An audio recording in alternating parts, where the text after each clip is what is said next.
देखो, हम जानते हैं कि क्रोध सबको आता है क्योंकि वो सबके स्वभाव में होता है ना। लेकिन क्रोध जो होता है, जब वो आता है तो उसको कंट्रोल में रखना चाहिए, क्योंकि इंसान जब क्रोध करता है तो वो ये चीज़ भूल जाता है कि शायद इससे हमें कोई गलती भी हो जाए। क्योंकि जो ज़्यादा क्रोधी होता है ना, उसका मित्र भी होना बहुत मुश्किल होता है, उसके दोस्त भी उससे दूर होते हैं, क्योंकि ऐसे क्रोधी इंसान के साथ को झेलना बहुत मुश्किल होता है, क्योंकि वो कभी भी कुछ गलत कदम उठा सकता है।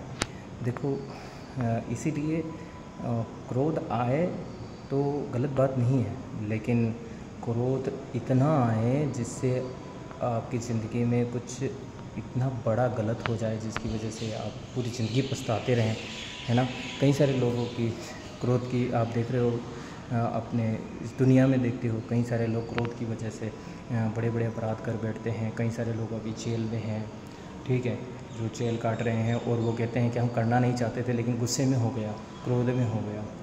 इसलिए क्रोध करने वाले ज़्यादा क्रोध आपके लिए समस्या उत्पन्न करता है। इसलिए क्रोध तो करो, लेकिन कहीं पाप ना हो जाए इसका ख्याल रखें, क्योंकि क्रोध उचित चीज़ों पर आना भी ज़रूरी है। जैसे बच्चा कुछ गलत कर रहा है तो उस पर गुस्सा आके आपको उसकी पिटाई करना पड़ता है या कुछ करना पड़ता है, तो ये ज़रूरी है, नहीं तो उसकी ज़िंदगी ख़राब हो जाएगी। कई सारी क्रोध करना आप अनुशासन में देखते हैं, कोई अनुशासित तरीके से नहीं चल रहा है, कहीं ना कहीं गलत कर रहा है, तो उसकी गलती को ज़्यादा इग्नोर भी नहीं कर सकते, इसलिए गुस्सा आके आपको उसको डांटना भी पड़ता है। लेकिन आप याद रखें, कहीं पाप ना हो जाए, ठीक है। और गुस्सा आपकी नींद को भी ख़राब करता है, इसलिए कभी भी शाम तक आपका गुस्सा ठंडा होने की कोशिश करें कि हमारा शाम तक हमारा गुस्सा ख़त्म हो जाए, ठीक है। सूर्यास्त से पहले पहले आपका गुस्सा, क्रोध ठंडा होना चाहिए, नहीं तो ये आपके लिए समस्या पैदा कर सकता है।